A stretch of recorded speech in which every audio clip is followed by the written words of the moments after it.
Sénégalais. Entre le 3 mars et le 8 mars, je ne serai pas là devant vous à faire ce présent point de presse. Et étant en garde à vue à la section de recherche, le juge d'instruction m'envoie un mandat de comparution, ce qui est illégal. Et ils m'entendent hors présence de mes avocats conseils auxquels le juge d'instruction avait refusé l'accès au bureau.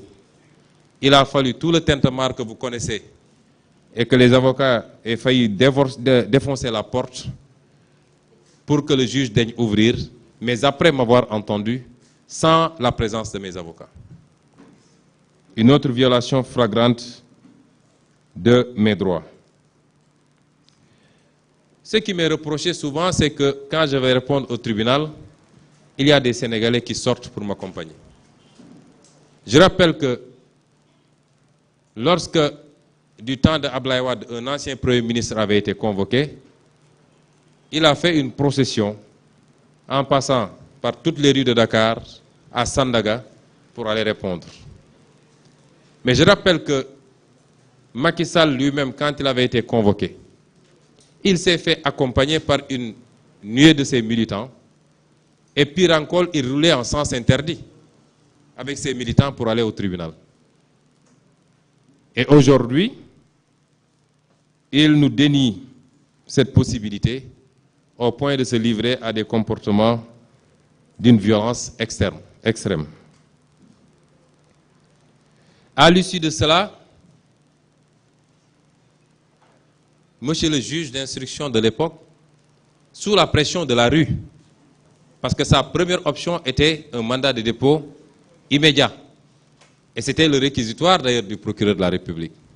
C'est uniquement sous la pression de la rue qu'il a changé d'option pour me mettre sous contrôle judiciaire.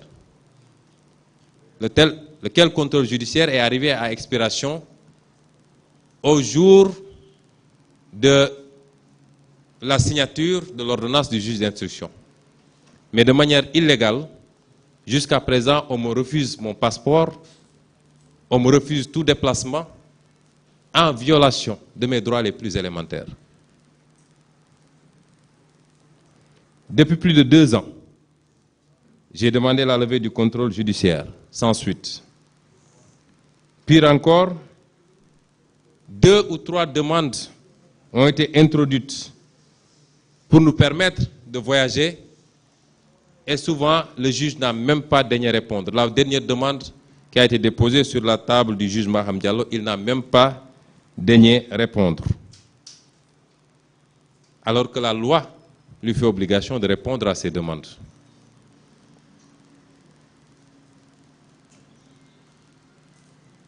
Ensuite, toujours dans la violation, l'instruction catastrophique du dossier par le juge Maham Diallo, qui a été choisi sur des bases que tout le monde connaît pour venir être en mission commandée au service de Macky Sall. Peut-être c'est une histoire de parenté, peut-être c'est une histoire d'argent, peut-être c'est une histoire de pression. Ce qui est constant, c'est que lui, Maham Diallo, sait qu'il n'a pas fait une instruction dans ce dossier. Il ne remplissait pas les conditions minimales pour gérer ce dossier, puisqu'il s'était prononcé 1 an et demi à l'avant sur ce dossier en publiant un article à charge contre moi. Il ne pouvait plus présenter les garanties minimales d'impartialité pour instruire ce dossier. M. Maham Diallo a fait fi de tous les éléments qui montraient que c'est un complot, une farce et un mensonge récupéré par l'État du Sénégal. Un certificat médical que tous les Sénégalais ont vu. Un gynécologue qui témoigne et qui émet plus qu'un doute et qui est menacé tous les jours et qui, avec des éléments à l'appui, en preuve, montre qu'il y a eu tentative de corruption sur sa personne par le juge, l'avocat So et M. Mamour Diallo. De faux prélèvements qui disparaissent perdu dans la nature. Il a fallu que le juge, 2 ans plus tard presque, mette la pression, fasse un forcing pour obtenir un avis du centre. Ça veut dire que ça n'a respecté aucune procédure. Une enquête interne de la gendarmerie qui établit le complot et qui implique le procureur Bassirou Gueye dans la manipulation du PV. Des audios présentés par le dénommé M. Signas et confirmés par la plaignante qui, devant le juge, dit que c'est ma voix, effectivement c'est moi qui l'ai dit, mais je plaisantais. Des témoignages qui impliquent Macky Sall directement. Tout ça est dans les PV, figure dans les PV dans le dossier. Les témoignages des autres personnes qui étaient présentes, qui sont tous à décharge. M. Mahmoud Diallo qui, devant le juge, lui dit qu'il n'a absolument rien à dire et qu'il attend qu'il y ait des procédures contre lui. Autant d'éléments. Et malgré tout, M. Maham Diallo a trouvé le moyen de renvoyer ce dossier. Je veux dire que je ne suis pas surpris d'ailleurs par l'autre dossier qu'on agite et pour lequel on retient un de vos collègues, messieurs les journalistes, concernant M. Frédéric Napel, qui est un acolyte et un complice de M. Maham Diallo. Je détiens des éléments sonores où ce monsieur lui-même dit que c'est M. Maham Diallo qui l'a fait venir de Guinée-Bissau pour assurer sa sécurité. Qui lui a demandé d'assurer la sécurité de la plaignante. Qui, dans cet audio, affirme même intervenir dans le cadre d'un prévenu qui aujourd'hui est en détention, qui a été arrêté pour trafic de faux billets pour plus d'1 milliard et qu'il dit qu'il intervient pour le compte de M. Maham Diallo pour que ce prévenu-là soit traité autrement. Allant jusqu'à promettre à ses interlocuteurs de leur donner leur part dans le butin.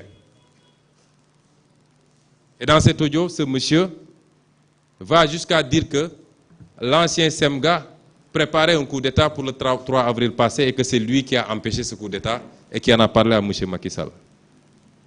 C'est ces gens-là qui, aujourd'hui, fréquentent le bureau du doyen des juges et servent de relais entre lui et autre chose. Et dans cet audio, ce monsieur dit que c'est le ministre de la Justice et le ministre de l'Intérieur qui lui ont demandé de porter plainte contre M. Frédéric Napel, contre M. Babacar Touré de Kewoulo et M. Ousmane Sonko.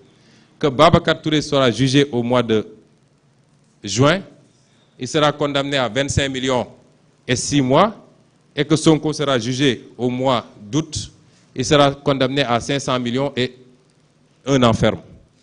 Que c'est ces engagements qui lui ont été donnés par le ministre de la Justice et le ministre de l'Intérieur. Voilà la mafia d'État que nous avons aujourd'hui.